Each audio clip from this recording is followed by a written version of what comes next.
देशीन तरी पाहे पांडुरंगा, या संतासी निरवी हेची मज दे. अनेक तुझे काही न मागो देवा, तुका म्हणे आता उदार तू होई.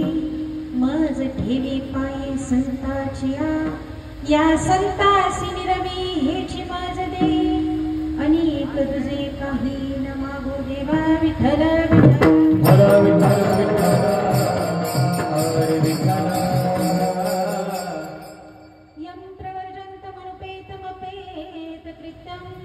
द्वैपायनो विरहकातर जुहाव. पुत्रेति तन्मयतया तरवोऽभिनेदुं, स्तं सर्वभूतहृदयं मुनिमानतोऽस्मि. श्रीराधे तु बडभागिनी, कोन तपस्या की. तीन लोक तारण तरण सो तेरे आदि. अतुलित दत्तात्रया दंडधारी, पदी पादुका शोभते सौख्यकारी. जया सिंधुजाची पदे दुःखहारी. तुम्हावी न दत्ता मला कोण तारी. पांडुरंगा करू प्रथमान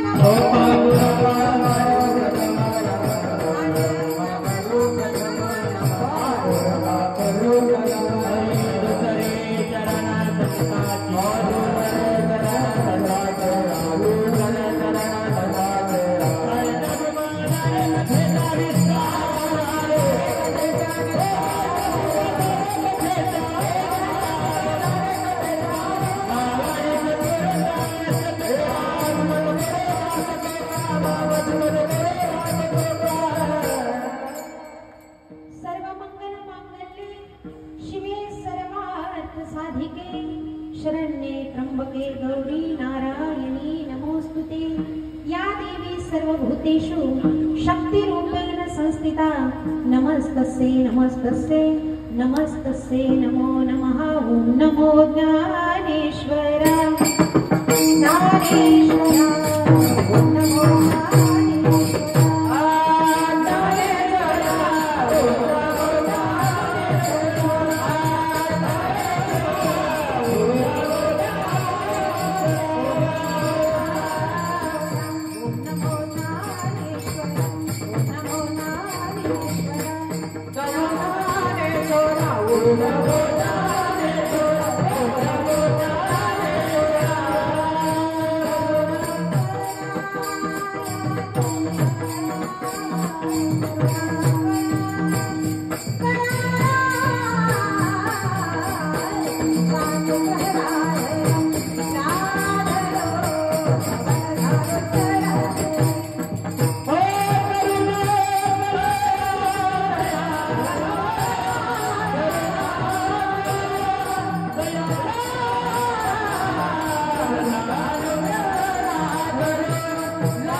चरणावरी साष्टांग हे करी दंडवत. विठ्ठल विठ्ठल.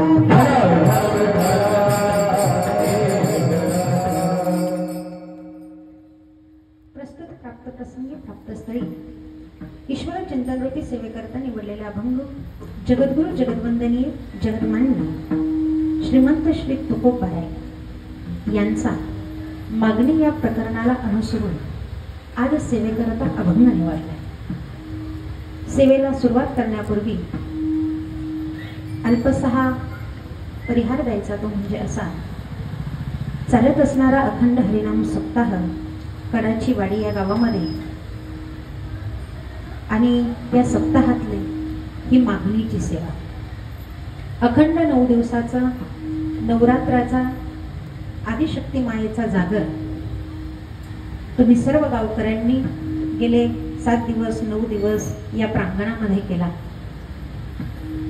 आणि या आदिशक्तीची उपासना आणि तिचा शेवट काही जण अष्टमीच्या दिवशी, काही जण नवमीच्या दिवशी, तर काही जण देवी शिलांगणाला निघते त्या दिवशी या 9 दिवसाच्या नवरात्रीची सांगता करतात. खरं असं आहे, अष्टमीच्या दिवशी देवी होमातून बाहेर निघते, महिषासुराचा वध करून बाहेर पडते आणि 9व्या दिवशी विश्रांती करून शिलांगणाला, दसऱ्याच्या दिवशी शिलांगणाला निघते. आणि मग देवी शिलांगणाला निघाल्यानंतर आपल्या पुणे जिल्ह्यामध्ये उपवास सोडला जातो. बऱ्याच ठिकाणी अन्य परिसरामध्ये, खाली सातारा असेल, इकडे मराठवाडा असेल, इकडे नाशिक जिल्हा असेल, इकडे नवमीच्या दिवशी म्हणजे आजच्याच दिवशी सकाळी किंवा सायंकाळी 9 दिवसाची उपासना ही थांबवली जाते. या 9 दिवसीय व्रतामध्ये अन्य महिला, अनेक महिला अनन्य प्रकाराने साधना करण्याचा प्रयत्न करतात. बरं, कोणी 9 दिवसाचे उपवास करतात, कोणी 9 दिवस पायात चप्पल घालत नाही, कोणी 9 दिवस पलंगावरती बसत नाही, खुर्चीमध्ये बसत नाही, 9 दिवस जमिनीवरती झोपतात. अन्य प्रकाराने ज्याला होईल तशी सेवा करतात, व्रत उपासना करतात. आता हे व्रत आणि उपासना खरं सांगायचं तर फक्त म्हणण्यापुरते, उपवास करतो हे फक्त म्हणण्यापुरते. आता आपल्या पुणे जिल्ह्यामध्ये फॅड निघालेले आहे, 9 दिवस 9 जणींच्या घरी फराळायला जातात. दुपारी एकीकडे असला तर संध्याकाळी दुसरीकडे असतो. आणि उपवास या शब्दाचा अर्थ आहे उपवास, उपवाशी राहून जे व्रत केलं जातं त्याला उपवास म्हणतात. मग त्यामध्ये फलाहार ही एक सूट दिलेली आहे, त्याच्यामध्ये तुम्ही काय करू शकता, फलाहार करू शकता, फलाहार करून तुम्ही व्रत करू शकता. पण हा नवरात्रीचा उपवास इतकं चांगला आहे. आपल्या पुणे जिल्ह्यामध्ये या भागात महाराज आमच्या इकडे उपवासाला भोपळा चालतो, भेंडीची भाजी पण चालते, बगरीच्या भाकरी पण चालतात, बरोबर, रताळ्याची खिरही चालते.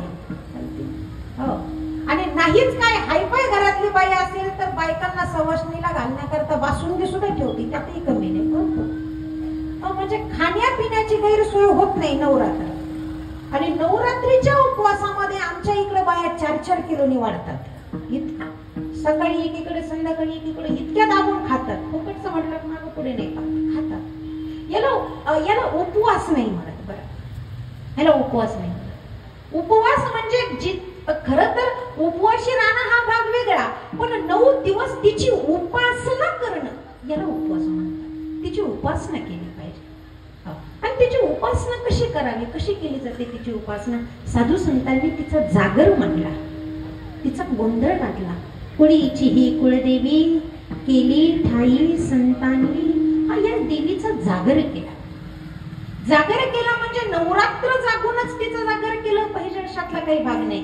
या नवरात्रामध्ये तुम्ही जी काही साधना कराल, मग तुमच्या गुरुने दिलेल्या मंत्राची असो, तुमच्या जपाची असो, किंवा देवीचा तुम्हाला असणारा एखादा माहित असलेल्या मंत्राची असो, या 9 दिवसात तुम्ही त्या मंत्राची, त्याची जितकी साधना कराल त्याचं फळ दुपटीने तुम्हाला मिळत असतं, दुपटीने मिळतं. ही 9 दिवसाची साधना फलदायी आहे. या मागचं कारण, आई जगदंबेने 9 दिवस जरी महिषासुराबरोबर युद्ध केलं असलं तरी युद्ध संपलं त्या काळामध्ये. पण आता या पूर्व काळामध्ये देवी 9 दिवस जागृत असते, जागी असते. तिला जागवावं नाही लागत, ती जागृत असते. आणि त्या जागृत असणाऱ्या देवीची आपल्यावरती करुणा किंवा कृपा करून घ्यायची असेल तर तिची साधना तुम्हाला करावी लागते. आणि त्याची फलश्रुती दसऱ्याच्या दिवशी ती शिलांगणावरून आल्यावरती आपल्याला मिळते. मग तिचा जागर 9 दिवसाचा. मग त्याच्यासाठी 5 नामं कोणी देवीच्या गाण्याचे करत असतील, कोणी तिचा हरिजागर करत असेल, कोणी कीर्तनाच्या माध्यमातून साधू संतांना एकत्रित करून त्या आईला रिझवण्याचा, त्या आईसमोर तिचा गोडवा गाऊन तिला आनंदित करण्याचा प्रयत्न करत असेल. अन्य प्रकार साधू संतांनी तिला या परमार्थाच्या महाद्वारामध्ये बोलून घेतले. हो, केली ठाई संतांनी, संतांनी तिला बोलवली आणि तिचा जागर केला. हो, तिचा जागर केल्यानंतर ती प्रसन्न झाली आणि प्रसन्न झाल्यानंतर भक्तांना आशीर्वाद द्यायला लागली. उदो बोला उदो अंबाबाई माऊलीचा, उदो बोला उदो, उदो बोला उदो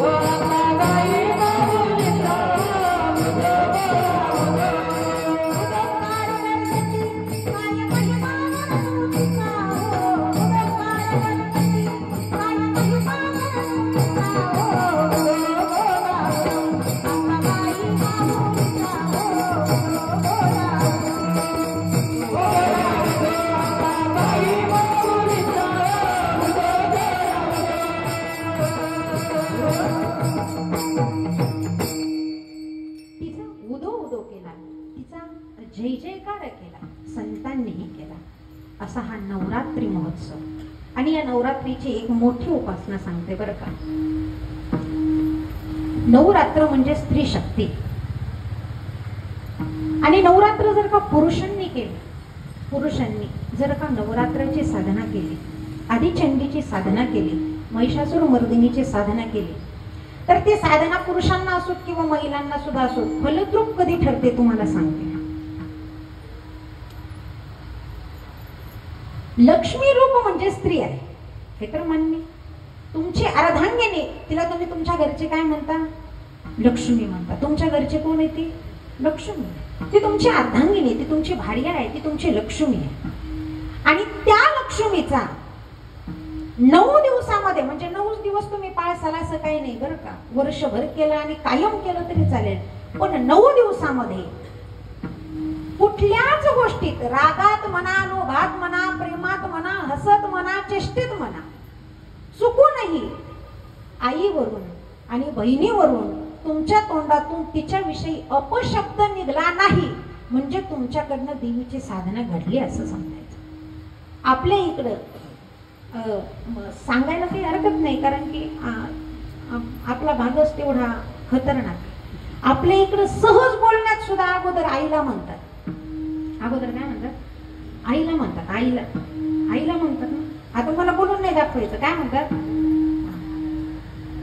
आता ते तुम्ही म्हणा. पुणे जिल्ह्याचं पाणी कुठेही उघडं पडत. सहज बोलायचं म्हणलं तरी आमच्या आईवर जातात. सहज सहज सहज.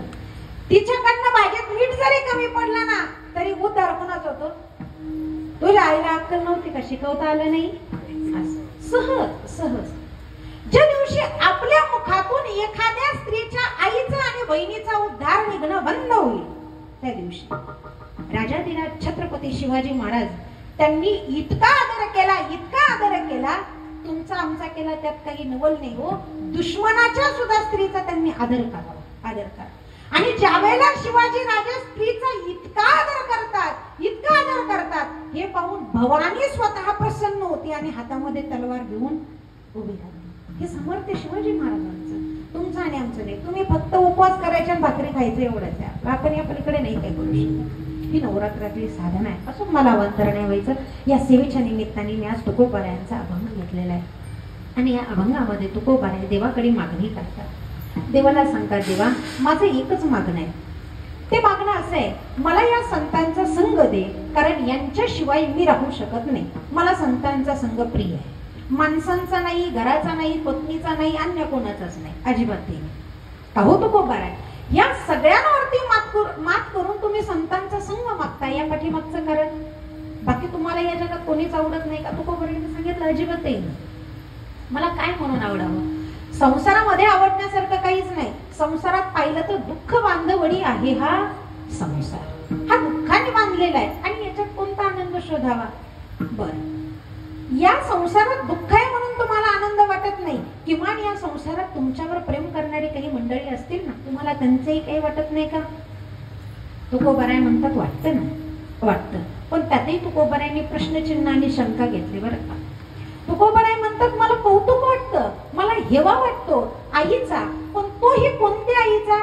तुकाराम महाराज म्हणतात त्या आईचा जिने कुळी कन्या पुत्र होती जे सात्विक. ज्या आईने सात्विक कन्या सात्विक पुत्र जन्माला घातले, तुकोबाराय मला म्हणतात मला त्या आईचा हेवा वाटतो. धन्य माता पिता तयाची,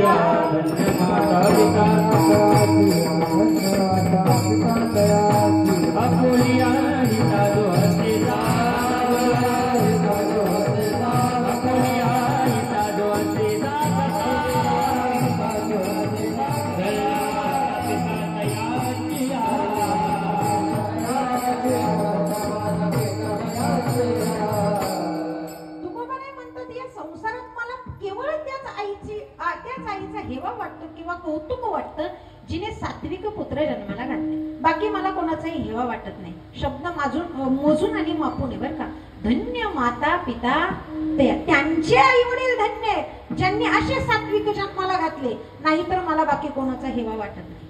संसारातली आई विषयीचं तुकोबाराय बोलताना म्हणतात नाही मला मला अजिबातही नाही वाटत, कारण तुकोबारायांच्या आईसारखं सामर्थ्य तर अन्य कोणातही नव्हतं, कोणातच नव्हतं. इतकी सामर्थ्यवान, इतकी सामर्थ्यशील तुकोबारायांची आई कनकाई. पहा ना तुम्ही, स्वतःचे वडील तुकोबारायांचे वडील इतके परमार्थ प्रेमी ना, की ज्याही वेळेला तुकोबारायांचे वडील पंढरपूरला, बोलवा ना, ज्या वेळेला पंढरपूरला पांडुरंगाच्या दर्शनाला जायचे, पांडुरंग परमात्मा विठेवरती त्यांना पाहिल्याबरोबर मान खाली घालून उभा राहायचा, मान खाली घालायचा. वरती पाहण्याची हिंमतच नव्हती. जेव्हा जायचे आणि ते दिसल्याबरोबर देवाने मान खाली घालावी. एक वेळेचा असा प्रसंग घडला. आई कनकाईने अट्टहास केला, आग्रह केला की तुमच्या बरोबर मलाही वारीला येऊ द्या. आणि स्त्री हट्टापुढे त्यांचं काही चाललं नाही, बेचारा सोबत घेऊन गेले. पंढरपूरला गेल्यानंतर महाराजांनी दर्शन केलं, नमस्कार केला, पण पत्नीला सांगितलं, हे बघ, इतक्या वर्षाची वारी आहे, पण मी देवाकडे अद्याप काहीच मागितलं नाही, आणि तूही देवाला काही मागू नको बरं का. कारण स्त्री स्वभाव असा आहे, देव पाहिला की बाई काहीतरी मागायला तयार होती. आपल्याकडे नवस नावाची परंपरा आहे, नवस करतात. मग या स्वभावाला अनुसरून त्यांनी सांगितलं, देवाकडे काही मागू नको. त्यांनी पतीच्या आज्ञेला हो म्हटलं आणि पुढे निघाला. महाराजांनी दर्शन घेतलं, मंदिराच्या बाहेर जाऊन उभे राहिले. पण कनकाई ज्या वेळेला पांडुरंगाच्या पुढे गेली ना, कनकाईने हात जोडण्या अगोदर पांडुरंगाने कनकाई समोर हात जोडले. असं आहे, देवाकडे मागतो त्याचं नाव आहे जीव. देवाकडे कोण मागतं? जीव मागणी करतो देवाकडे. बर, संत देवाकडे मागत नाही, अजिबातही मागत नाही. संत या जीवाची इच्छा पूर्ण होण्याकरता नम्रता करतात. देवा या जीवाची इच्छा पूर्ण कर, यांना हवं ते दे. आणि त्यांच्यासाठी काही मागितलं तर केवळ संग मागतात. आणि देव अशी गोष्ट आहे जे संतांना मागायला लावतात, काहीतरी मागा. तसं आज कनकाईला पाहिल्यानंतर देवाने हात जोडले आणि कनकाईला देव सांगतात, आई खरं सांगू, इतकी वर्ष मी वाट पाहत होतो, महाराज यायचे, दर्शन करायचे, निघून जायचे, पण आज तुम्ही आलात. आणि मला माहिती आहे तुम्ही माझ्याकडे काही मागणार नाही, पण आज माझी तुमच्याकडे विनंती आहे, मला काहीतरी मागायचंय, तुम्ही द्याल का? कोण म्हणतं? देव म्हणतात. देव कनकाईला, आई मला तुमच्याकडे काही मागायचंय, तुम्ही मला द्याल का? कनकाईने सांगितलं, भगवंता काय पाहिजे सांगा. त्यावेळेला भगवंत सांगतात, काही नका देऊ आई, माझी इच्छा आहे 9 महिने तुमच्या उदरामध्ये मला जागा द्या. कोणी मागावं? देवाने जागा मागावी कनकाईच्या उदरामध्ये. हो, तुका विष्णू नाही तुझा, हो, तुको बरे भगवंताचे अवतार आहे. आणि त्या कनकाईने देवाच्या शब्दाला मान द्यावा. आणि ऐसा पुत्र देई गुंडा, ज्याचा तेही लोके झेंडा. असे तुकोबाराय कनकाईच्या उदरामध्ये जन्माला आले. आणि त्या तुकोबारांनी त्या भगवंताचा इतका उदो केला. तुकोबाराय म्हणतात, देवा तू मागवून मला घेतलंय, पण आता तुझ्याकडे मी तुलाच मागायला आलोय. आता मला तू पाहिजे, बाकी काहीच नाही. तो माझ भावा देवा, तू माझा हो, या व्यतिरिक्त काहीच नाही. का? कारण की या संसारात जन्माला तू घातलायस, आणि या संसारात जन्माला घातल्यानंतर जर का मला तुझा संग मिळत नसेल, मला या संतांचा संग मिळत नसेल, तर मग माझा जन्माला येऊन काहीच उपयोग नाही. मग जन्माला येऊन वाया गेल्यासारखं आहे, काय मिळवलं? काहीच नाही. मुद्द्याला सकट गमावण्याची वेळ आली. मग तुकोबारायांनी देवाला सांगावं, देवा या संसाराच्या व्यतिरिक्त मला काही पाहिजे असेल तर ते एकतर तू आहेस किंवा एकतर संत आहेत. आणि या संतांचा जर का संग मला मिळाला तर तुला मिळवणं मला जास्ती कठीण जाणार नाही. अभंगाचं प्रथम चरण. आहे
देत. तुकोबराय म्हणतात त्यांच्या संगतीमध्ये गेल्यानंतर काय म्हणून मिळत नाही. संताचे संगती मनोमार्ग गती अकळावा श्रीपती येणे पण ते तुकोबराय म्हणतात संतांच्या संगतीत गेल्यानंतर तो असणारा भगवान श्रीपती तो सहज सहज सहज पण त्याच्यासाठी संग. बरं त्यांच्या संगतीने झालं तरी काय काय तुकोबराय म्हणतात काय झालं नाही असं सांगा. काय झालं नाही. उदरात असल्यापासून भक्त प्रल्हादाला केवळ संतांचा संग मिळाला. संतांचा संग उदरामध्येच होते आणि आईला संतांचा संग मिळाला. त्या संतांची वाणी उदरामध्येच कानावरती पडली तर भक्त प्रल्हादाचाच काय कुळीचा उद्धार करण्याकरता देवाला यावं. भागवतामध्ये असं गोड उदाहरण आहे. ज्यांच्या जीवनामध्ये संत मिळतात त्यांना देव मिळाल्याशिवाय राहत नाही. आणि याच्यासाठी ना एक गोड उदाहरण दिलं बाळध्रुवाचं. 5 वर्षाचा बाळध्रुव ज्याला देव माहित नाही पण त्याने आईच्या शब्दावरती विश्वास ठेवला आणि वनाच्या दिशेने निघाला. सहज बापाच्या मांडीवरती बसणाऱ्या ध्रुवाला पाहिलं आणि त्या सुनीतीने हाताला धरून ओढलं. सुरुचीने हाताला धरून बाहेर ओढलं आणि ते सुरुची सहज म्हटली अरे या मांडीवर बसण्याचा अधिकार तुझा नाही. या मांडीवर तुला बसायचं असेल तर तुला माझ्या उदरात जन्म घ्यावा लागेल नाहीतर असं तुला बसता येणार नाही. काहीच कळत नसण्याला 5 वर्षाचा बाळ ध्रुव रडत रडत आईकडे गेला आणि त्या सुनीतीला म्हणतो आई खरं सांग मला आईने असं सांगितलं बापाच्या मांडीवर बसायचं तुझा अधिकार नाही. बसायचं असेल तर माझ्या पोटी जन्म घ्यावा लागेल. आई मला बापाच्या मांडीवर बसताच येणार नाही का. मग त्या आईने सांगितलं बाळ अशा नासक्या मांडीवर बसण्याची अपेक्षा करण्यापेक्षा जगाच्या मालकाच्या मांडीवर जाऊन बस जिथून तुला कोणीच खाली उतरवणार नाही. मग आईने सांगितलं त्या मुलाला आई सांगते बाळ तू अशा अशा ठिकाणी जा आणि त्या देवाची साधना कर. त्या ध्रुवाला देव माहित नाही. त्याने सांगितलं आई हा देव कुठे असतो. आईने ढोबळ मनाने सांगितलं वनामध्ये. बर आई त्याला कसा मिळवायचा. आईने सांगितलं त्याचं रात्रंदिवस भजन करायचं देव मिळेल. पण असं आहे गुरु विना प्राप्ती नाही. गुरु जीवनामध्ये महत्वाचा आहे. आईला गुरु मानून तो पुढे निघालाही खरा पण संतांचा संग मिळाला आणि सहज रस्त्यात जाता जाता नारद महर्षी भेटले. नारद मुनी आपल्या इकडे नारद मुनींना कळीचा नारद म्हणतात. कळीचा नारद मुनी म्हणजे सहज आपल्या गावात एखाद्या साड्या चुगल्या करणारा इकडचं तिकडं तिकडचं तिकडं करणारा असेल आपण म्हणतो हा कोण आहे कळीचा नारद. पण असं आहे नारद या शब्दाचा अर्थ असा आहे नारद ज्याचा शब्द कधीही रद्द होत नाही त्याच्या शब्दात इतकी ताकद येतोय नारद. खूप पावर नारदाच्या शब्दामध्ये. ज्याच्या वाणीत अखंड देवाचं चिंतन आहे कधीच खंड पडत नाही ते म्हणजे नारद. ज्याची विनाची तार अखंड नारायण नारायण करत राहते तो म्हणजे नारद. आणि असे नारद मुनी बाळध्रुवाला भेटल्यानंतर उपदेश केला. उपदेश केला. कशासाठी वनात निघाला म्हणे देव मिळवण्यासाठी निघाला. बरं तुला माहिती आहे देव कसा आहे म्हणे नाही. बरं मग तू त्याला कसा ओळखशील. आईने असं सांगितलंय तू नारायण नारायण भजन कर त्या देवाचं भजन कर देव तुला भेटेल. नारद महर्षींनी त्यांना अनुग्रह दिला. अनुग्रह संतांचा संघ किती मोठा आहे. सहज वाटेत भेटलेला नारद महर्षींच्या अनुग्रहाने बाळध्रुवाच्या जीवनात इतका प्रकाश पडला की भगवंत दर्शन देण्याकरता पुढे आले आणि मांडीवर बसवले.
Kiya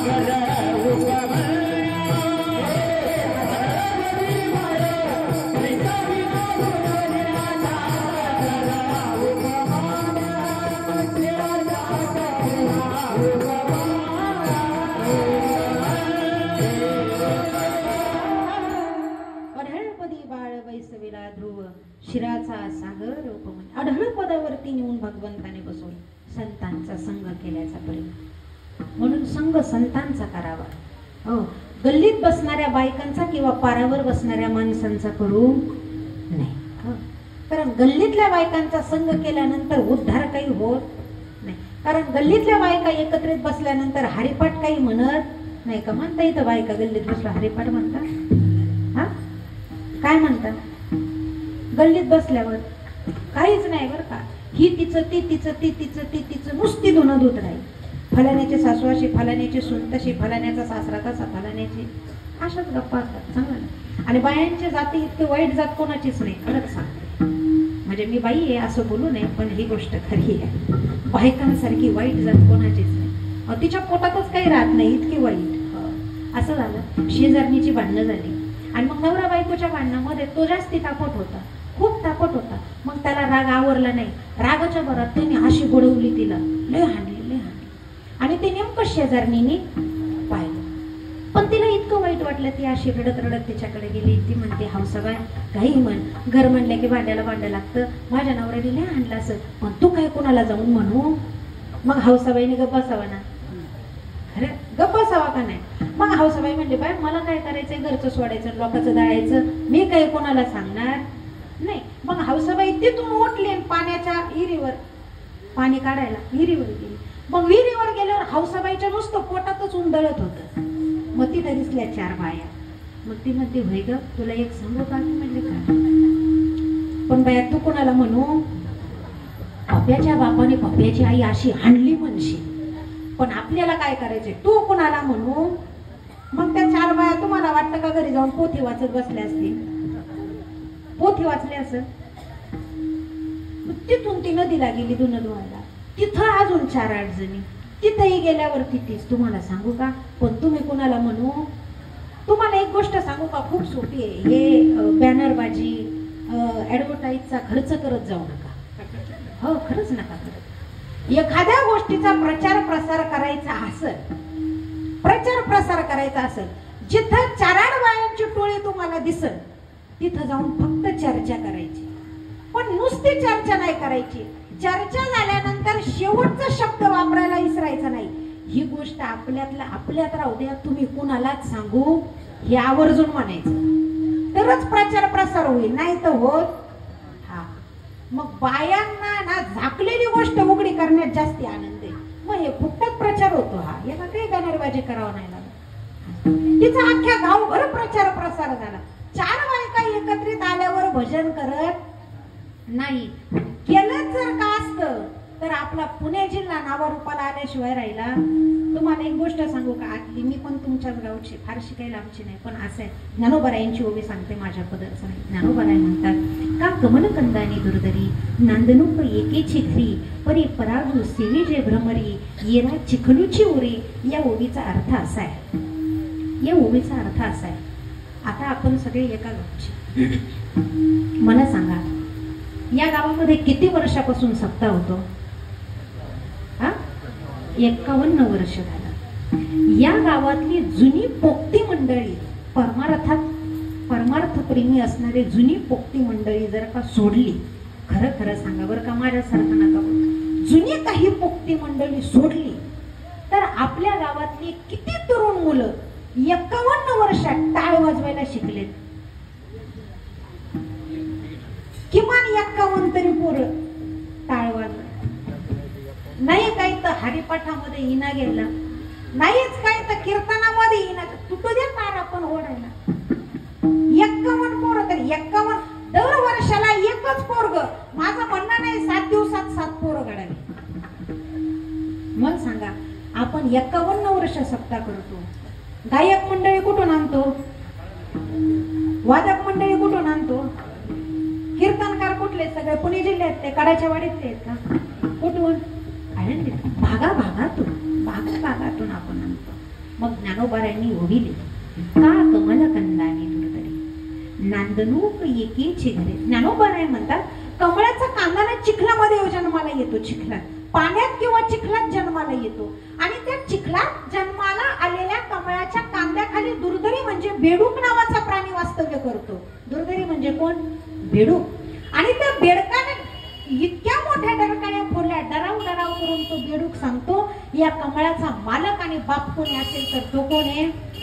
मी आहे. कोण म्हणतं? बेडूक म्हणतो. बेडूक या कमळाचा मालक कोण असेल तर तो म्हणजे मी आहे. आणि ज्ञानोबाराय त्याच्या पुढचं सांगतात, परी परागो सेविजे भ्रमरी. पराग म्हणजे भुंगा. भुंगा तो भ्रमण करत येतो आणि त्या कमळाच्या फुलावरती येऊन बसतो, त्यातला अख्खा मन सेवन करतो. आणि मग ज्ञानोबाराय म्हणतात येरा चिखलूची. कोणाच्या नशिबात?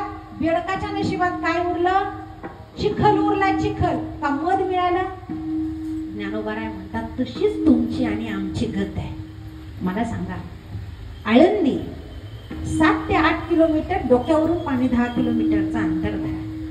देहूगाव डोक्यावरून पाणी 20-22 किलोमीटरचं अंतर धरा. फारसं काही आपल्याला दूर नाही. भंडारा डोंगर फारसं काही आपल्याला दूर नाही. इतके जवळ जवळ. तुम्हाला एक सांगू, तुम्ही आणि मी इतके भाग्यवान आहोत, इतके भाग्यवान आहोत. ज्ञानोबारायांच्या दरबारात आणि इंद्रायणीच्या कुशीत तुमचा आणि आमचा जन्म झाला. आपल्यासारखे भाग्यवान आपणच, इतके भाग्यवान. त्यातल्या त्यात या जगावरती आधिपत्याने राज्य गाजवणारा राजा शिव छत्रपती आपल्याच नगरीमध्ये जन्माला आला. यापेक्षा आणखीन मोठी भाग्याची गोष्ट कोणती असेल मला सांगा. इतके भाग्याचे तुम्ही आणि आम्ही की आम्ही अशा पवित्र नगरीमध्ये जन्माला आलो.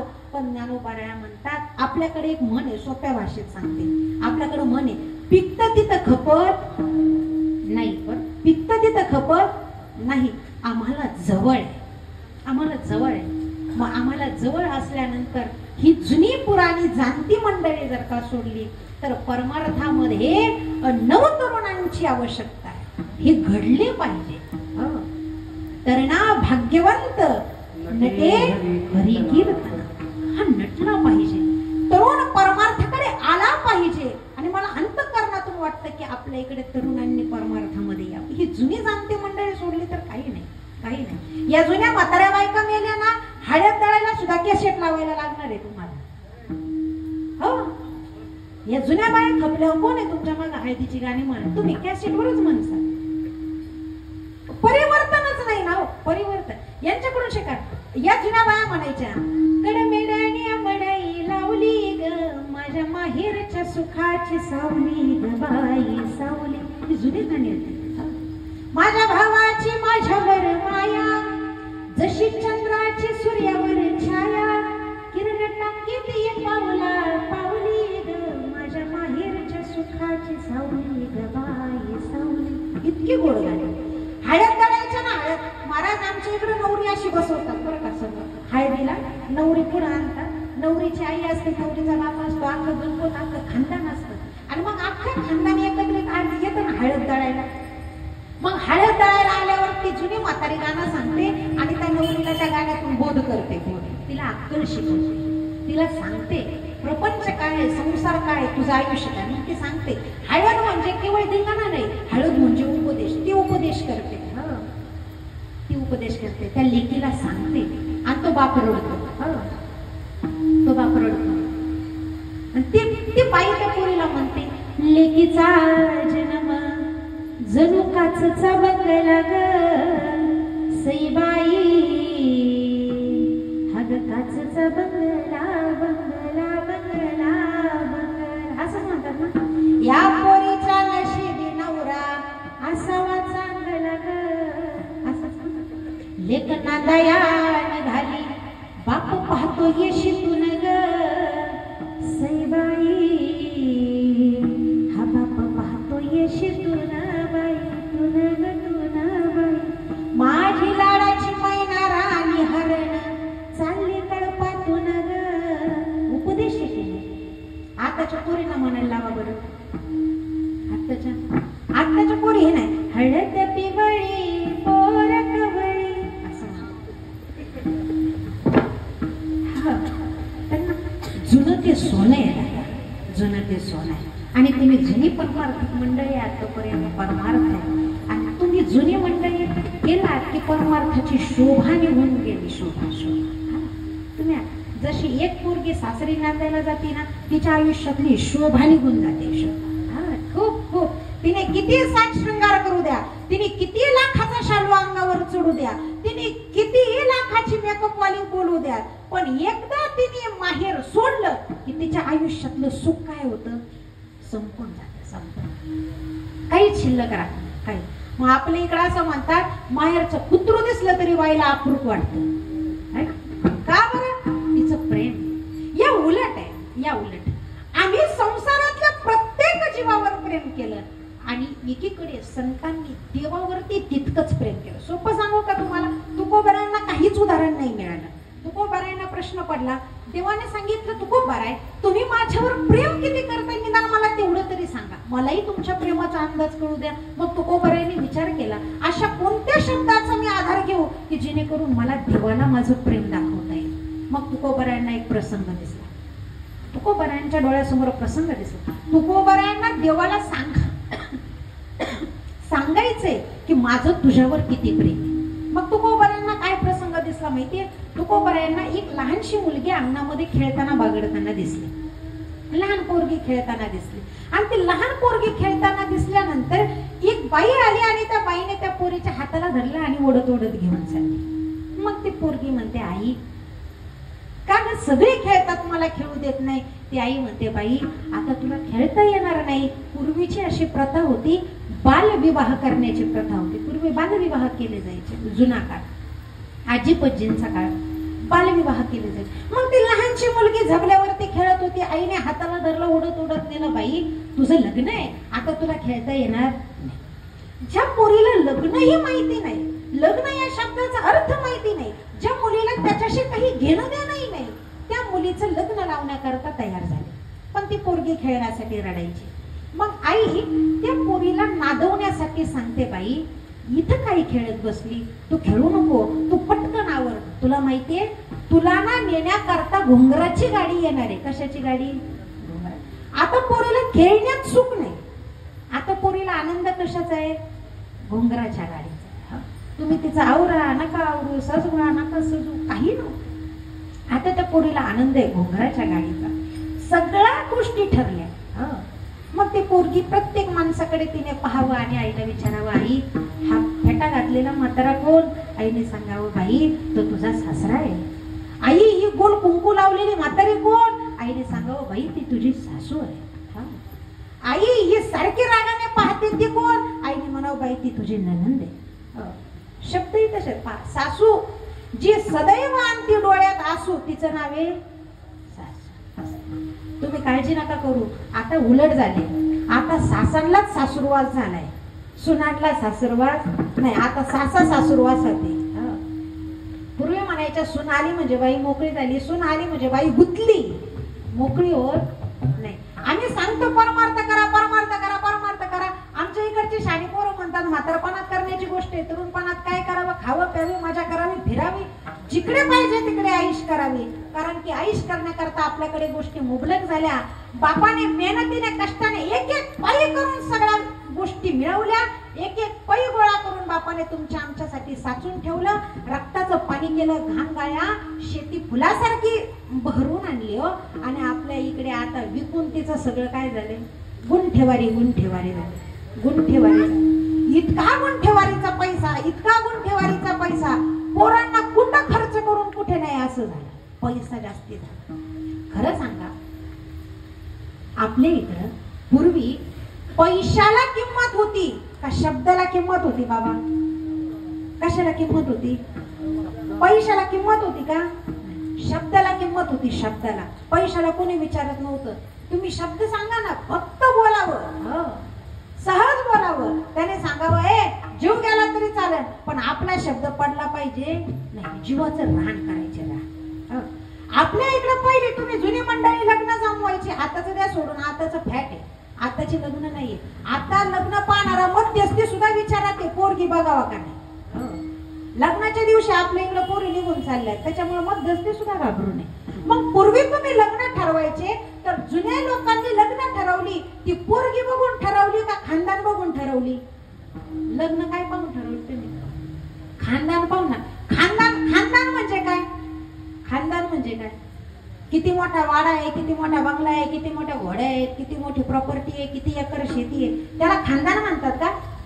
खानदान खानदान म्हणजे सोप्या भाषेत सांगू का, हा स्वतः खातो किती आणि लोकांना खाऊ घालण्याची याच्या दानत किती आहे, किती मोठ्या मनाचं आहे, याला खानदानी म्हणतात. खानदानी, बरोबर ना? खानदानी. लय मोठं घर, पोकळ वासन, वारा जातोय भासा भासा, त्याला काही मजा नाही, त्याच्या फक्त वाड्या वाहतात, काही विशेष नाही. मग खानदानी लोक पाहिजे, खानदानी. आणि खानदान बघून पोरगी देताना म्हणायचे खानदान बघून पोरगी द्या. खटल्याच्या घरात जितक्या मोठ्या खटल्यात पोरगी जाईल तितकं काय बापाचं नाव मोठं. काही मोठ्या खटल्यात पोर गेली हो. आणि आता ही चिचुंद्री म्हणते एकुलता एक पोरगा असला तर बघा, नाही तर बाय मला नाही पोर नाही द्यायची. तिच्या पोरीला वावरात खुरपं धरायची अक्कल नाही, पण ती नवरदेवाला विचारते किती एकर आहे. बरोबर आहे ना? आणि ते म्हणजे वावरात कष्ट करून खायला नाही, लग्न करून 4-2 वर्षात पोरीला नाही काय करता आलं ते निदान ओपून तरी खाता येईल आणि बसता येईल, आहे की नाही? आता सगळं बदललं, आता काहीच राहिलं नाही. आता सगळं इलायती झालं, इलायती. हो, गावरान काहीच राहिलं, इलायती झालं. तुम्हाला सांगू का, माझी आजी आपल्या केळगाव महाराज, माझी आजी ना केळगावाच्या वेशीत गेली की तिने पायातला जोडा हातात घ्यायचा, डोक्यावरचा पदर पुढं सरकवायचा असला तरी, आणि घराकडे खाली मान घालून जायचं. तिला म्हटलं ना, आई कशाला ग चप्पल काढती? ती म्हणते, बाई माझं सासर आहे, माझं सासर आहे.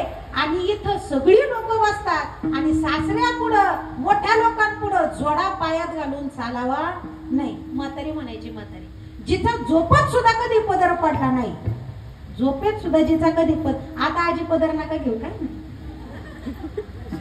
जिचा झोपतही नाही पदर पडला, हो अशी. आणि आता पदर सासऱ्या पुढे जाताना बाई लवून चुकून जायची, सासू पुढे जाताना लवून चुकून जायची.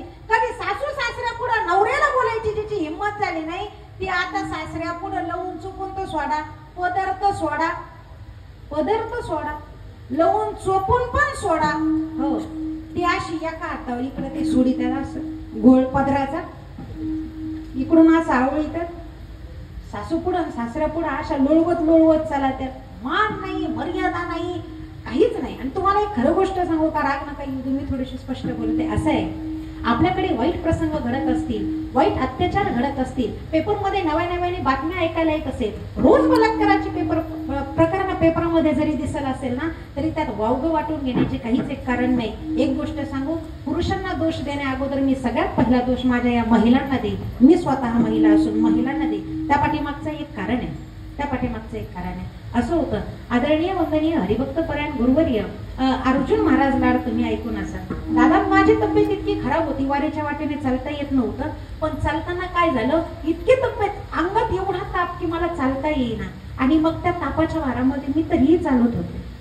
तरी आई म्हटली की महाराज खूप तापली दीदी, तिला गाडीमध्ये बसू.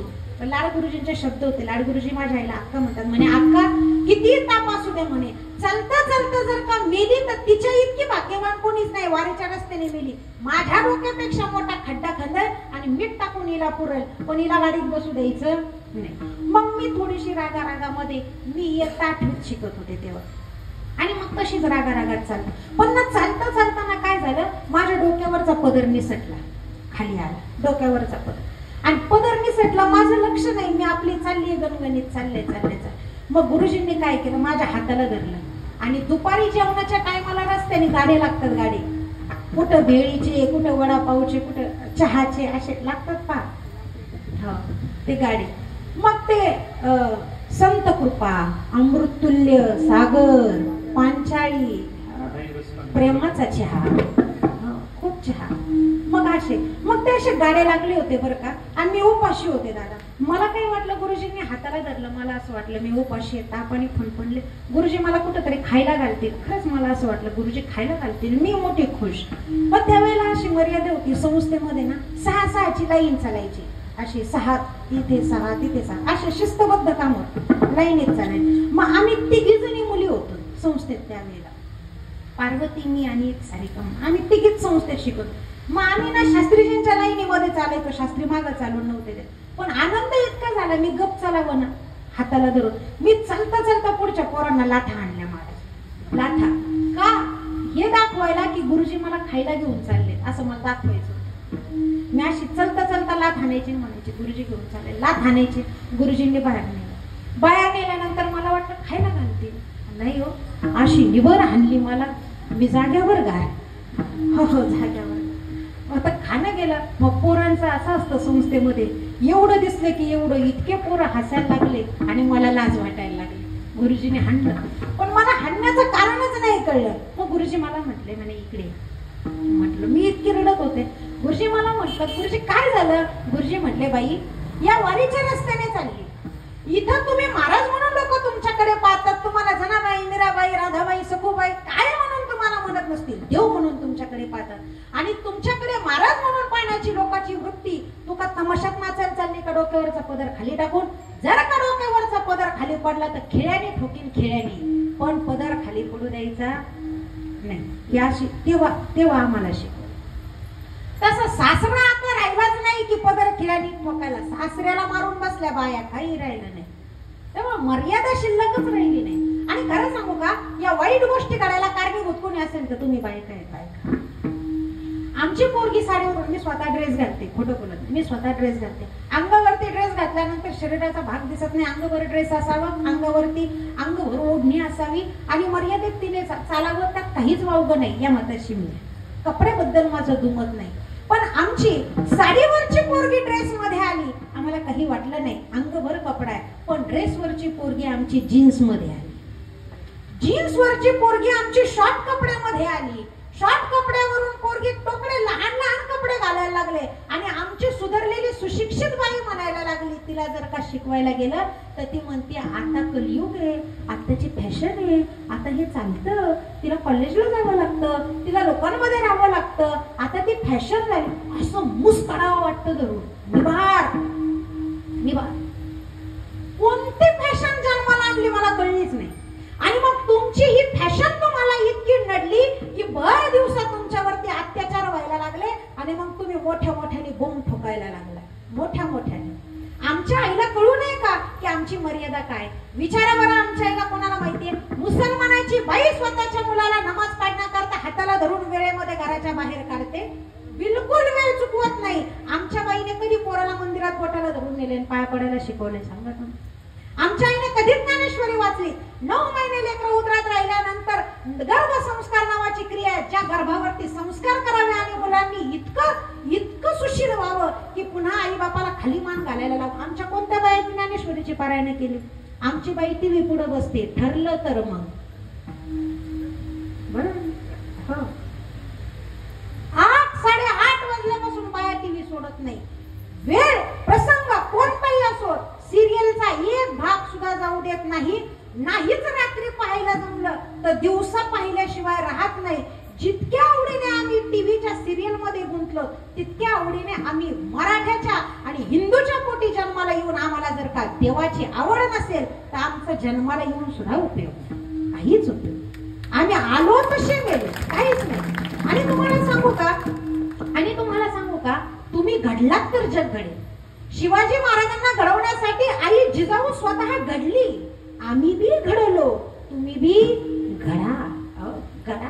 परमार्थ घडण्यासाठी आहे, परमार्थ महाराज लोकांची पोटं भरण्यासाठी नाही. आम्हाला खूप पाकिटं मिळतात, तुमच्यावरती आमचं आलं नाही.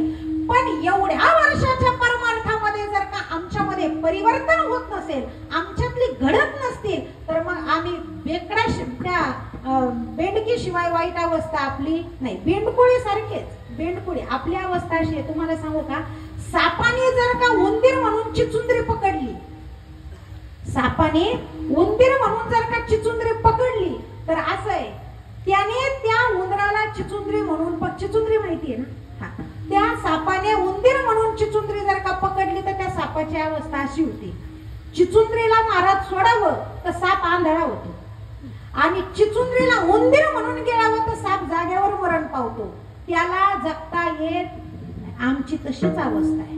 आम्हाला सगळं कळतंय, पण आम्हाला वळत आम्ही सापासारखे झालो. जिवंत असून आम्ही मेल्यामुळे ह्याचं सोंग आणलं आणि तसेच बसलो. आम्ही काहीच केलं नाही, काहीच केलं. संतांचा संघ सोडा इथं राहतात. तुम्हाला माहितीये मौलीच्या मंदिरामध्ये स्वकाम सेवा नावाची हे आहे. लोक स्वकाम सेवेला येतात लांबून लांबून. त्यातली एक बाई महाराज पैठणवरून येते दर आठवड्याला. कुठून येते? पैठणवरून येते आणि पैठणवरून येऊन मौलीच्या मंदिरात सेवा करते, झाडू मारतात. चांगल्या चांगल्या घरंदाज बायका डोक्यावरचा पदर कमरेला खोचतात, हातात झाडू घेऊन माऊलीचं प्रांगण झाडून काढतात. याला म्हणावं परमार्थ, याला म्हणावं संस्कार, याला म्हणावं. आमची मोठ्याची बाई गरीबाला नीट तोंड भरून बोलत तर नाही, बोलत सुद्धा नाही. एखाद्या गरीबाची बाई तिच्या समोर आली ना, ती तिला आर्यकार्यानी आणि इतक्या मोठ्या आवाजात बोलल की समोरची बाई अशी थरथरा कापते. आमच्याकडे मर्यादा नाही, आमच्याकडे मवाळपणा नाही, आमच्याकडे संस्काराची शिदोरी नाही, आमच्याकडे काहीच नाही. आणि आम्ही ज्ञानोबारायाच्या कुशीत जन्माला आलेलो आहोत. इतकंच काय सोडा. आमच्या केळगाव मध्ये आता सप्ते चालू झालेत महाराज, कुठं नाही, आता केळगाव मध्ये सप्ते चालू झाले. खूप लांबचं काही सांगायचंय. आळंदीमधून 1 ते 1.5 किलोमीटरच्या अंतरावरती केळगाव आहे ना. खूप लांब आहे का? 1 ते 1.5. आता सप्ते चालू झाले. नाही तर एवढे वर्ष केळगावात सुद्धा आमच्या सप्ताह होत नव्हता. सप्ताह नाही. आमच्या इकडं कधी कधी होतं तुम्हाला सांगते. 1 महिना काकडा, 1 महिना काकडा. त्याच्यानंतर गावातला 7 दिवस असेल तर गावातला 7 दिवसाचा सप्ताह. आणि हे 2 गोष्टी जर का सोडल्या, या 2 गोष्टी जर का सोडल्या तर परत आमच्याकडे माणसाला गण लावायला सुद्धा टाईम. सप्त्यात अशी येतात बाप. त्यांच्याकडे पाहिल्यानंतर असं वाटतं यांच्यासारखा महाराज जन्माला येणे नाही. एवढे कडक खादीचे कपडे बिकडे टिळा बिळा आमच्यापेक्षा भारी राहतात ते, एवढे भारी राहतात. किती दिवस? 7 दिवस. 7 दिवस. आणखीन त्यांचा थाट लग्नामध्ये भाषणाला इतका मोठेपणा. पण ते जर का सोडलं तर पुन्हा काहीच नाही. पण एक गोष्ट सांगू का, पुणे जिल्ह्याचं वैभव एक आहे दादा. पुणे जिल्ह्यामध्ये मावळ तालुका परमार्थामध्ये अग्रगण्य 1 नंबरला आहे. पुणे जिल्ह्यामध्ये आमचा मावळ तालुका परमार्थात अग्रगण्य 1 नंबरला आहे. 2 नंबरला येतो आमचा जुन्नर तालुका परमार्थामध्ये अग्रगण्य, सुंदर परमार्थ होतो. आणि 3 नंबरला येतो तो म्हणजे आमचा पुणे जिल्हा, ज्याने 1 नंबरला राहायला पाहिजे होतं. बरोबर आहे?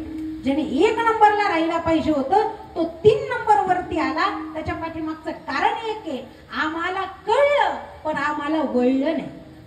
आम्हाला कळलं, कोण म्हणतं नाही कळत, सगळं कळतं पण आम्हाला वळत नाही. का वळत नाही? कारण की आमच्याकडे वळून घेण्याची बुद्धीच राहिली नाही. झोपलेल्याला उठवता येतं, सोंग घेतलेल्याला उठवता येत नाही. ही लेकरं पाहता ना तुम्ही, ही यातलं पुण्यातलं कोण आहे या विद्यार्थ्यांमध्ये? पुणे जिल्ह्यातलं हे किती मुलं आहेत? त्याच्यामध्ये पुणे जिल्ह्यातला एक. आणि त्यात तुमची चूक नाही. आमचं जर का माणूस बाईला म्हणला, महाराज वस्तुस्थिती अशी, काय खोटं बोलायचं तुम्हाला. आमच्या इकडे जर का आमचा माणूस सप्त्याला गेला, त्याला काही वाटलंच, परिवर्तन झालं, तो जर का म्हटलाच आमच्या इकडचा बाप माणूस, हे काय करायचे, नाहीतरी टुकाराट आवराट पोरांमध्ये हिंडतो, त्याच्यामध्ये काही राहिलं नाही, जाऊ दे त्याला संस्थेमध्ये शिकल तरी, काहीतरी करल तरी, असा जर का आमचा माणूस म्हटला तर चूक माणसाची नाही, चूक आमच्या बाईची. इतका जोर आमच्या बाईला. हा तुम्हाला आकार आलाय, शब्द चितून सुरुवात. हा तुम्हाला आकार आलाय, तुम्ही त्याला शाणे झाले, तुम्हाला जड झालं एकुलते 1 पोर, निघाले महाराजा पाठवायला. आणि ती जोगडी काय शिकवणार आहे, हा काय शिकणार आहे, म्हणजे महाराजाची सुद्धा पार धुवून काढते. काहीच नाही. एकुलता 1 आहे, तुम्हाला जड झाला का? तुमच्या तर डोळ्यात सलवतो, तुम्हाला तर माझं पोर बघवत नाही, तुम्हाला तर त्याचं चांगलं कवा झाल्यानं पाहायचं. ही कोण म्हणतं? पण तुम्ही नक्की म्हणले का पोरग संस्थेत ठेवा, ते सांगा, नाही तर या अंतिम मला किती सांगले. तुम्ही कधी म्हणले का पोरग संस्थेत ठेवा, आधी ते सांगा.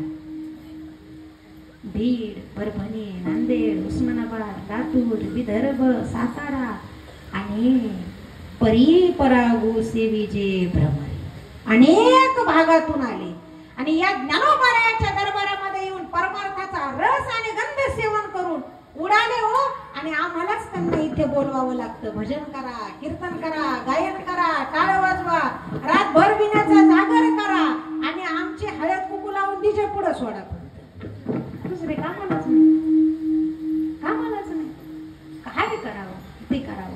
आम्ही जवळ होत म्हणा, आम्हाला त्याची किंमत नाही. माणसाला किंमत लांब गेल्यानंतर कळते बरं. जवळ जसे पोरीला किंमत, माहेरात पोरीला गोडवा वाटत नाही, पण पोरीला माहेराचा आदर कधी वाटतो माहितीये का? जेव्हा सासरी निघायची पाळी येते ना, तेव्हा सासरी निघायची पाळी, तोपर्यंत वाटत नाही, अजिबातही नाही. लोक बऱ्या त्या पोरीला म्हणतात, तिला तिला आनंद कुठपर्यंत आहे? गाडीपर्यंत आहे, त्याच्यानंतर आनंद नाही. मग लग्नाचा सोहळा पार पडला, त्या लहानशा चिमुरड्या पोरीला उचललं आणि घुंगराच्या गाडीमध्ये बसवलं. ती 5 वर्षाची चिमुरडी इतकी आनंदी झाली, इतकी आनंदी झाली की तिचा आनंद गगनात मावेना. ती खूप आनंदित होऊन बसली. तिच्या बरोबरीने जोडीला एखादी चुलती, एखादी आते, एखादी मावळण गाडीमध्ये बसली. मग ती खूप आनंदात. पण जशी जशी गाडी गावाच्या येशीच्या बाहेर पडायला लागली, तशी तशी ती पोरगी धाय मोकलून रडायला लागली. आता तिला गाडीचा आनंद नाही, आता आईबाप लांब लांब लांब लांब जाताना दिसतात. त्याचं त्या पोरीला काय होतं? दुःख होतं. तुकोबराय म्हणतात, जसं त्या पोरीला दुःख होतं तसंच मला होतं. तुकोबरायांनी सुंदर वर्णन केलं. कन्या सासुऱ्याशी जाये, कन्या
तुकोबरायांना हा प्रसंग दिसला. तुकोबराय म्हणतात, जशी ती 5 वर्षाची चिमुरडी माहेर सोडताना धाय मोकलून रडावं. तुकोबराय म्हणतात, कन्या सासुऱ्याशी जाईल, मागे परतून पाहे तेव्हा तैसे झाले माझ्या. अगदी तसंच. बरं तुकोबराय, इतकं काय? तुकोबराय म्हणतात, नाही नाही, एवढंच नाही. पाण्याचा वगळून जसा मासा राहू शकत नाही, जीवना वेगळी मासुळी तैसा तुका. तुकोबराय म्हणतात, देवा, जसं पाण्याशिवाय मासा राहू शकत नाही, तद्वत तुझ्यावरती मी इतकं प्रेम करतो की तुझ्याशिवाय मी राहूच शकत नाही. केवळ तू आणि तू. तुकोबरायांचा रोम आणि रोम बोलावा विठ्ठल, पहावा विठ्ठल. प्रत्येक तुकोबरायांचा रोम ना रोम विठ्ठल विठ्ठल म्हणत होता. इतकंच नाही, तुकोबरायांनी प्रत्येक अवयवाला शिकवण दिली. प्रत्येक अवयवाला किती प्रेम करावं, किती प्रेम करावं. तुकोबरायांच्या वडिलांना रस्त्याने चालणं झालं नाही. वारीमध्ये गुडघे सुजले, हातपाय थकले, काय करावं म्हणून सुचेना. पण वारीला तर निघाले. वारीला निघाले. मग वारीला निघाल्यानंतर सुजलेल्या गुडघ्याने पुढे पाऊल टाकता येईना. रात्र झाली. 20व्याला कुठं थांबावं म्हणून मारुतीच्या मंदिरात थांबले. मग मारुतीच्या मंदिरात थांबल्यानंतर पाय लांब करायला वळकुटीकांनी अंथरली. वळकुटीवरती बसले. त्यांचा नित्यनियमाचा काही असेल तो नित्यनियम त्यांनी केला. प्रत्येकाच्या जीवनात नित्यनियम पाहिजे. नित्यनियम नामी तो प्राणी दुर्लभ. नित्यनियम नसेल ना तर मग काही उपयोग नाही. काही नित्यनियमाविन अन्न खाय तो नियम पाहिजे. सकाळी बाईने उठल्यावर काही करता आलं नाही आलं तरी तांब्याभर पाणी तुळशीत तिने घालावं. देवात देवाऱ्याचं दर्शन घ्यावं. मोठ्यांचा आशीर्वाद घ्यावा. एवढा का होईना नियम जीवनात असा. पुरुषांनी नाही काही. रोज तुळशीला पाणी असावं, देवाचं दर्शन असावं. नाही नित्यनियम करता आला तर ज्ञानेश्वरीचे 2 ओव्या कानावरती पडाव्यात, मुखातून नित्यनियम. आणि असं जर काही न करता जो माणूस खात असेल, तुकोबराय म्हणतात, त्याला कुत्र्याची विष्ठा खाल्ल्याचं पाप लागतं. बरं, इतकं वाईट. हे आम्ही फक्त ऐकतो पण आम्हाला नाहीये. कीर्तनात आहे तोपर्यंत चांगलं, मसन वाट्यात गेल्यावर वाटतं काय खरंय, एक दिवस आपल्यालाही जायचंय, सोडून द्यावं सगळं, हरी हरी करावं, परमार्थ करावं, माऊली करावं, आनंदीत राहावं, वारी करावी, एवढं कुठपर्यंत वाटतं? स्मशानात येतो पर्यंत. घरी आल्यावर ते वाटत नाही. वाटत स्मशानी व्हायला नित्य नियम पाहिजे. मग त्यांचा नित्य नियम होता, त्यांनी पंचपती केली, हरिपाठ केलं, देवाचं भजन केलं आणि आता अंग टाकावं, गुडघे सुजले. मग सुजलेल्या गुडघ्यांनी लांबही होत नव्हते, पण स्वतःच्या पायांना आवर घालत घालत राम विठ्ठल श्याम श्याम करत ते पाय त्यांनी लांब केले. मग लांब केलेल्या पायांनी डोळे मिटले आणि पडल्या जागी त्यांना झोप लागली. झोप लागल्यानंतर त्यांच्या डोळ्यातून ना पाणी वाहत होतं. असं म्हणतात, झोपेत जर काही एखादा माणूस रडत असेल तर त्याचा फक्त रडण्याचा आवाज येतो, डोळ्यातून पाणी येत नाही. झोपेत कुणी रडत असेल तर बघा तुम्ही, कधी पाहायला नाही, त्याच्या फक्त रडण्याचा आवाज येतो, डोळ्यातून त्याच्या पाणी कधीच वाहत नाही. पण एकीकडे यांना गाढ झोप लागली आणि झोपेत यांच्या डोळ्यातून पाणी वाहायला लागलं. मारुतीरायाच्या मंदिरात थांबले होते. मारुतीरायाने पाहिलं, मारुतीरायांना खूप दुःख झालं. मारुतीराय समोर आले. समोर आल्यानंतर मारुतीराय विचार करतात, यांना उठवावं तर यांना गाढ झोप लागली, चालून चालून यांचे पाय थकलेत, यांना एवढ्या गाढ झोपेमध्ये उठवणं बरं नाही. म्हणून मारुतीरायांनी त्यांच्या डोळ्यात आलेल्या पाण्याला प्रश्न विचारला की कारे डोळ्या हो, तुम्ही काय इतके रडता? तुमच्या डोळ्यातून अश्रू थांबत नाही. परमार्थाची ताकद किती असते पहा. आमचं तोंड बोलत नाही, पण बोलोबा काकाच्या डोळ्यातलं आलेले अश्रू मारुतीरायाच्या सोबत बोलत होते, इतकी ताकद. मग ते अश्रू बोलतात. म्हणे मारुतीराय काय सांगावं तुम्हाला, काय सांगावं, इतकी वर्ष आम्ही यांच्या बरोबर राहतो, आम्ही भाग्यवान आहोत की आम्हाला डोळे म्हणून यांच्या वयामध्ये जन्म मिळाला, आम्ही भाग्यवान.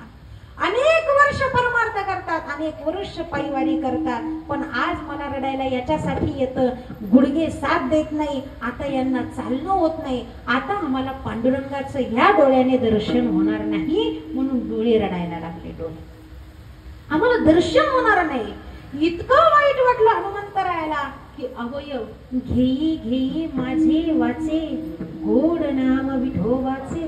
प्रत्येकाला डोळे तुम्ही घ्या रे सुख, पहा विठोबाचे मुख. डोळ्यांनी ते पांडुरंगाला पाहावं आणि सुख मानावं, इतकं प्रेम. इतकं मारुतीरायाने विनंती केली, भगवंता इतकं परमार्थ आणि इतकं भक्ती करणारं मी पाहिलं नाही, आता तुम्हाला यावं लागेल, आता तुम्हाला यावं लागेल, इथपर्यंत या.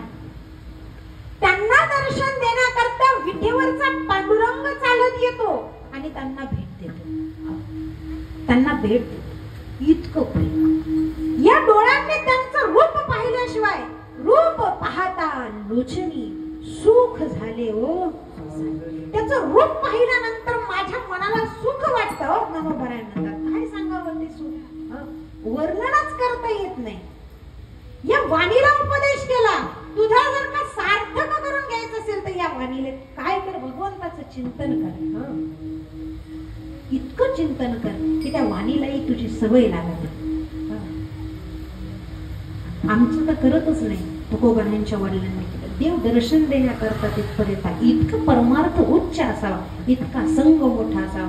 त्यांच्याच पोटी तुकोबाराय जन्माला. त्या तुकोबाराय म्हणतात, देवा असं जर का संग असेल ना तर तुला मिळवणं फार कठीण नाही, आणि एकदा का तू माझा झालास तर मग अवघी चिंता, मग काहीच शिल्लक राहत नाही.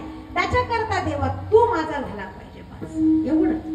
मग काहीच शिल्लक राहत नाही. एकदा तू इथं आला, साठविला हरी जिही हृदय मंदिरी, त्याची सरलीर झार झाला सफल व्याप. देवा आता आयुष्याचा व्यापार सफल होईल, तू फक्त या अंतःकरणामध्ये येऊन बस, बाकी काहीच शिल्लक राहत नाही. आणि एकदा का तू मिळाला ना मग बाकी काहीच नाही, मग काहीच नको.